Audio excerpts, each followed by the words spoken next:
오늘부터 우리 고린도 전서 말씀 좀 나누게 됩니다. 이 고린도는 사도 바울이 두 번째 전도 여행에서 전도했던 곳이죠. 첫 번째 전도 여행은 이제 주로 소아시아라고 지금 터키 지역을 지금 말하는데요. 그쪽에서 주로 이제 전도 여행을 복음을 전했고, 두 번째 여행에서는 마게도냐 환상 이야기 다 아시죠? 이제 마게도냐로 와서 우리를 도우라는 하나님의 계시를 받고 이제 첫 성이 빌립보였습니다. 그래서 유럽 쪽으로 발걸음을 돌려서 이제 복음을 전하기 시작을 했죠. 그 와중에 이제 고린도에서 복음을 전했던 이야기가 이제 사도행전 18장에 나옵니다. 올해 아마 성지순례 계획이 있는 것 같아요. 아마 3월 정도 되면 여행사가 정해지면 우리 한 4년 전인가요? 이스라엘에 성지순례를 한번 다녀왔는데 지금 아마 거기 전쟁 중이기 때문에 갈 수가 없고, 아마도 이제 이쪽으로 우리 사도 바울의 이 복음을 전했던 경로를 따라서 소아시아 지역과 그리고 그리스 로마까지 가는, 거기에 아마 이 고린도도 포함이 되어 있을 것입니다. 가서 보면 더 좋을 것 같아요. 가서 보시면 여러분들 이 고린도가 어떤 도시였는지 직접 현장에 가서 눈으로 보면 더 이 성경을 이해하는데 큰 도움이 되지 않을까 하는 생각이 들고요. 기회가 되시면 함께들 다녀오시면 참 좋을 것 같습니다. 이 고린도 전서를 이해하려면 그 배경이 사도행전 18장에 있어요. 우리 사도행전 18장으로 먼저 한번 가보겠습니다. 사도행전 18장 1절부터 한번 좀 보시죠. 잘 안 보이거나 성경 찾기 어려우신 분들은 앞에 우리 말씀 보면 되겠습니다. 자, 1절부터 한번 우리 마이크 들고 전도사님 한번 읽어주실래요? 1절 시작. 그 후에 바울이 아덴을 떠나 고린도에 이르러 2절. 아굴라라 하는 본도에서 난 유대인 한 사람을 만나니 글라디오가 모든 유대인을 명하여 로마에서 떠나라 한 고로 그가 그 안에 브리스길라와 함께 이달리아로부터 새로 온지라. 바울이 그들에게 가매. 자, 여기 글라우디오가 누구냐면 로마의 황제죠. 이 로마의 황제 글라우디오 때에 그 로마에 있었던 모든 유대인들을 추방시키라는 추방 명령을 내렸어요. 어떤 불미한 일이 유대인들에 의해서 계속 벌어지고 있었기 때문에 로마에서 전부 유대인들은 떠나라는 명령을 받게 될 때, 그때 여기 아굴라라고 하는 사람과 브리스길라라고 하는 사람이 이름이 명시가 되죠. 이 두 사람이 유대인으로서 그때 함께 추방을 당하게 되고, 추방되어서 이주해 온 곳이 바로 고린도였습니다. 이런 일들이 왜 있었느냐? 역사의 주관자는 하나님이시라는 것을 여기 말씀하고 있어요. 이때 왜 하필이면 그 로마에 살고 있었던 브리스길라와 아굴라가 당시에 추방령이 있고 그들이 고린도로 이사를 오게 되었느냐? 이유가 있죠. 예수님이 나사렛에서 태어나셔야 되죠. 고향이 거기, 그 부모가 나사렛에 살았기 때문인데 예수님이 예루살렘 아닌 베들레헴에서 탄생하실 것을 미가서 5장 2절에 이미 예언이 되어 있습니다. 베들레헴 에브라다야고, 그 예언의 말씀이 성취되기 위해서 예수님 탄생 즈음에 로마의 황제가 호적령을 내린 거예요. 그래서 호적을 하기 위해서 이 요셉과 마리아가 고향이었던 베들레헴으로 가게 된 거죠. 그러니까 이 호적령이 왜 하필이면 그때 일어났냐 그 말이에요. 미가서에 있었던 예수님을 향한 그 예언을 이루기 위해서 하나님이 역사를 움직이고 계시는 것이죠. 여기도 마찬가지로 이 브리스길라와 아굴라가 로마에 잘 살다가 그때 당시에 추방령이 떨어졌던 건요, 이 일 때문입니다. 자, 우리 2절 읽었던 중반쯤에 다시 한번 보시면 그는 누굽니까? 아굴라죠. 그 안에 브리스길라와 함께 이달리아로부터 새로 온지라. 누가요? 바울이 그들에게로 가매. 이 이유 때문입니다. 바울을 만나고 생업이 같기 때문에 사도 바울이 그들 아래에서 종업원 노릇을 했어요. 어떤 업입니까? 천막을 깁는 일이죠. 그 업이 같아서 브리스길라와 아굴라와 함께 일을 하는 종업원 노릇을 거기서 하면서 왜냐하면 돈을 벌어야 됐기 때문이에요. 사도 바울은 지금 후원 교회가 없었습니다. 홀홀단신, 지금 고린도에 던져져서 고린도에서 복음을 전해야 될 이 상황에서 생활비를 벌어야 했기 때문에 주중에는 돈을 벌고 주말이 되면 회당에 가서 복음을 전했죠. 자, 우리 4절로 넘어가 봅니다. 4절 시작. 같이 읽습니다. 시작. 안식일마다 바울이 회당에서 강론하고 유대인과 헬라인을 권면하니. 바울이 가는 곳마다 회당을 전략적으로 들어가서 복음을 전합니다. 지금도 뭐 미국에 많이 이렇게 뭐라 그래요? 이민들을 가나요, 혹시? 지금도 많이 가나요?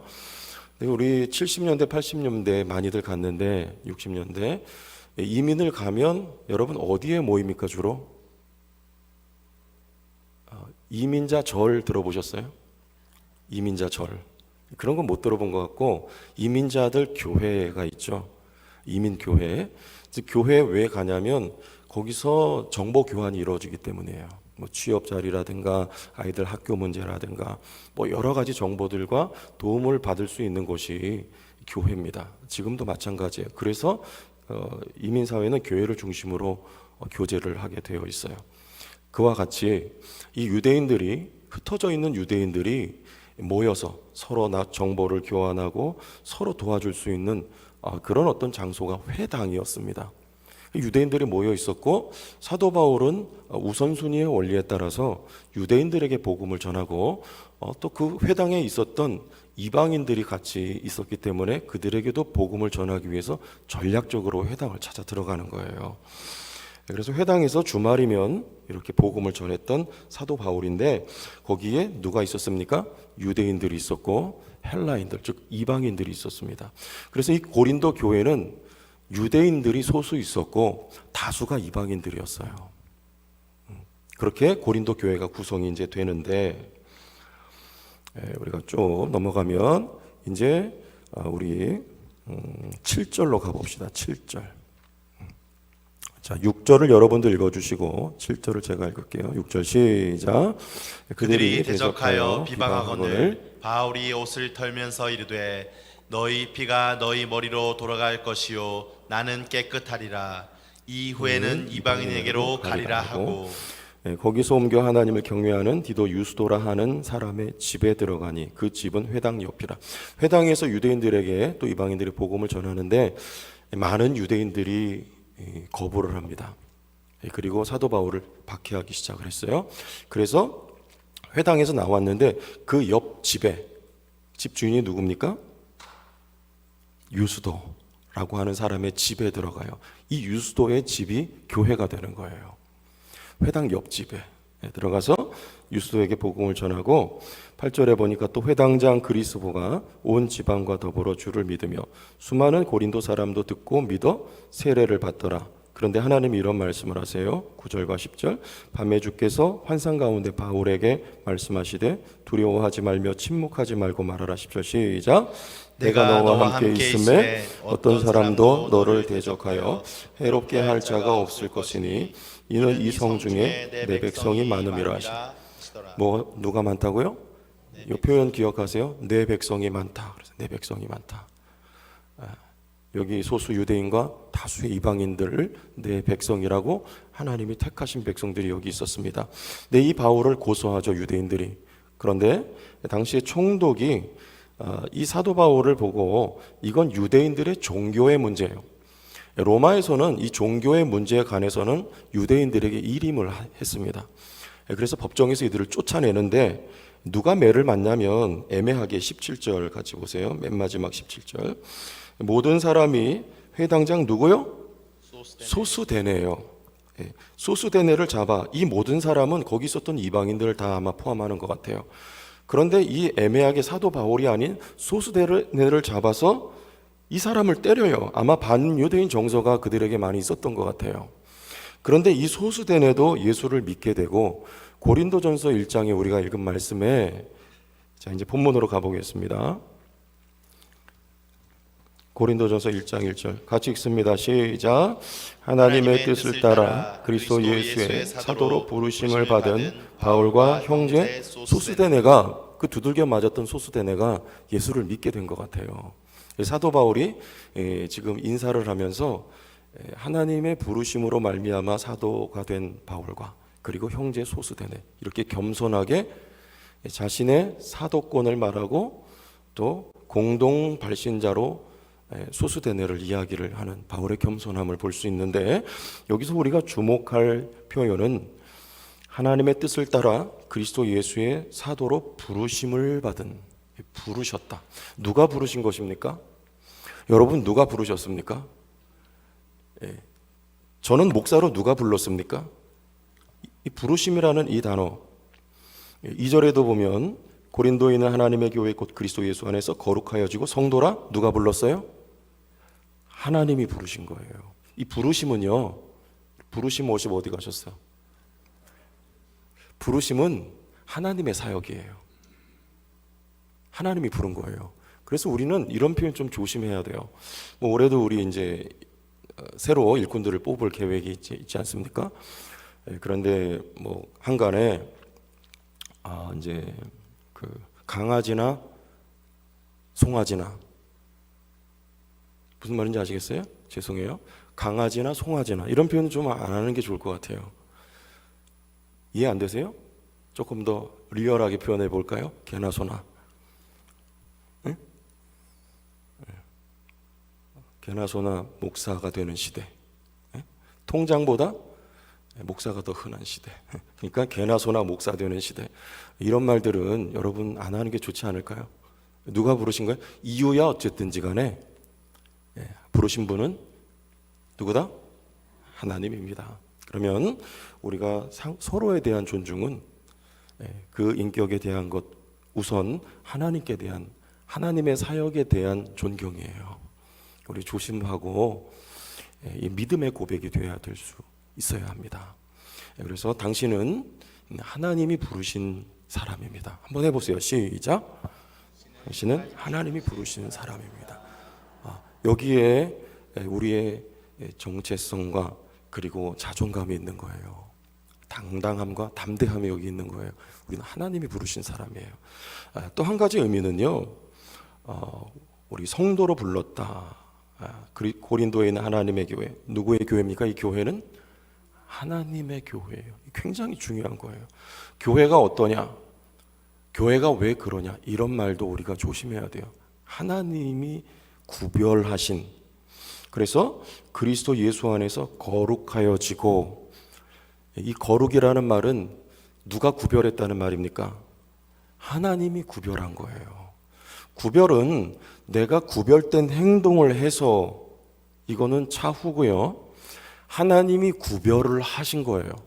그러면 지금 이 성도의 영적인 상태나 그의 삶의 모습이나 아니면 심지어 윤리 도덕적인 어떤 수준에 이르기까지 어떤 하냐와 관계없이 하나님이 구별하셨어요. 그래서 거룩한 거예요.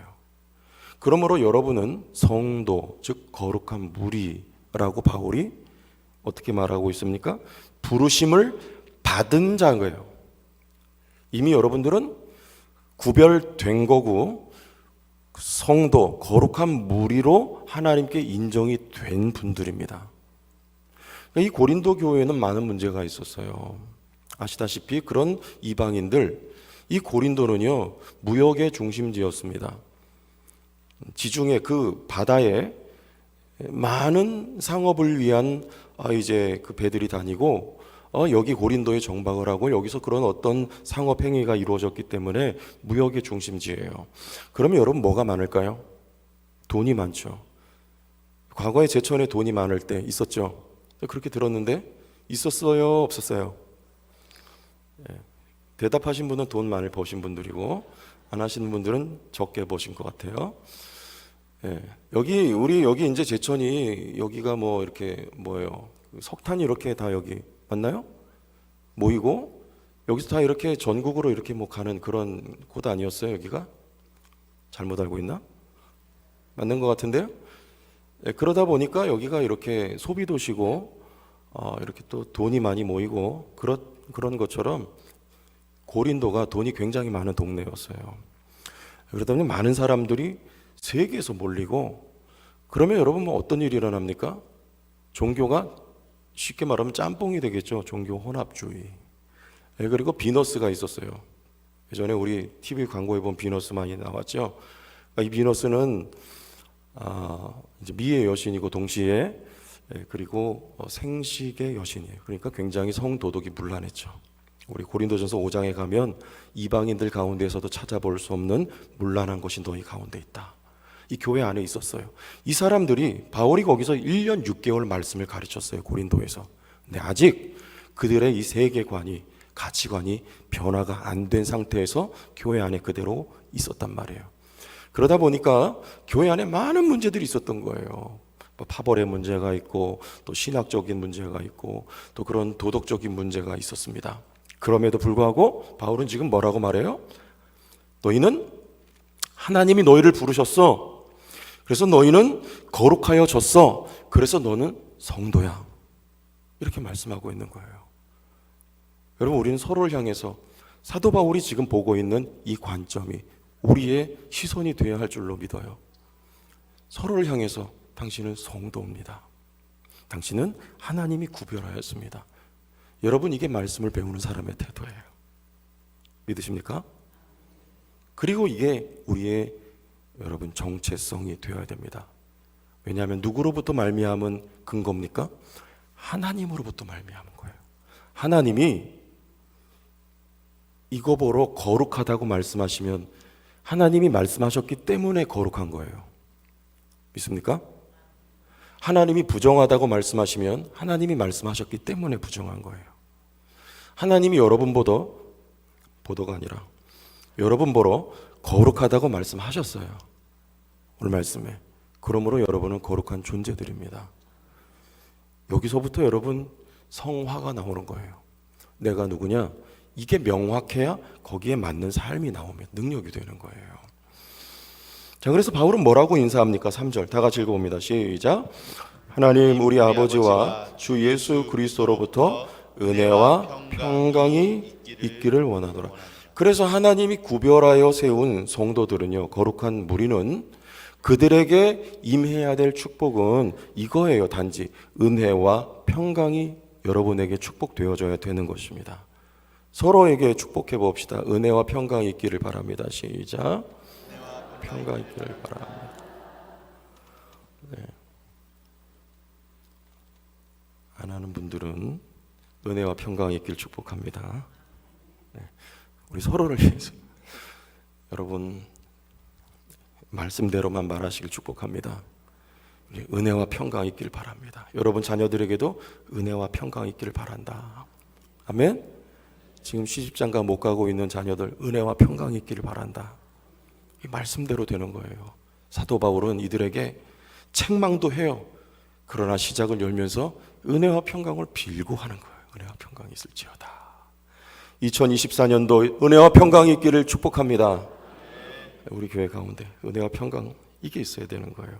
자, 요거 말씀드리고 이제 마칠게요. 우리 4절에 보면 중요한 근거가 나옵니다. 4절 그리스도 누구 안에서? 예수 안에서. 그리스도 예수 안에서. 이 교회 가운데 이런 일들이 있었어요. 5절 보니 이는 너희가 그 안에서 모든 일 곧 모든 언변과 모든 지식에 풍족했어요. 이 고린도에 돈이 많고 또 많은 사람이 몰려들고 또 종교가 또 혼탁하고 그러나 거기에 철학과 그리고 수사학 꼭 언변에 해당되는 그런 아주 멋진 학교들이 있었다 그 말이에요. 그래서 동시에 이 고린도에는 지식인들이 많이 있었어요. 이 고린도 교회 안에도 있었고 그래서 이걸 뭐 합니까? 자랑하는 거예요. 너는 이거밖에 안 되지 못 배웠지 나는 이렇게 좋은 학교 나왔어. 이런 일들이 교회 안에 있었어요. 지금 그것을 염두에 두고 사도 바울이 말합니다. 또 두 번째 7절 시작.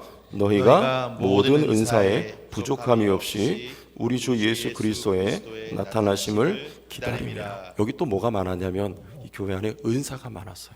그 고린도전서 11장 무슨 장이에요? 은사장이라고 하는 별명이 붙어 있습니다. 갖가지 은사가 다 많았어요. 근데 은사는 왜 주신 거예요? 교회를 세우라고 주신 거예요. 누가? 성령께서. 그래서 바울이 근거를 밝히고 시작하는 거예요. 누구 안에서? 그리스도 예수 안에서. 너에게 있는 지혜와 지식, 그건 뭐냐? 좀 가면 나옵니다. 십자가예요. 그게 참된 지식이야. 근데 그거 출처가 어디냐? 그리스도 예수 안에서. 너에게 있는 은사가 있어. 많아. 좋아. 근데 그 출처가 어디냐? 어디요? 그리스도 예수 안에서. 뭐 할 것이 없다? 자랑할 것이 없다. 자랑을 하려거든 누구만 자랑하라? 주님만 자랑하고 십자가를 자랑해라. 사도 바울이 이렇게 말씀을 하고 있는 거예요. 그래서 8절을 바울이 말합니다. 다 같이 읽습니다. 8절 시작.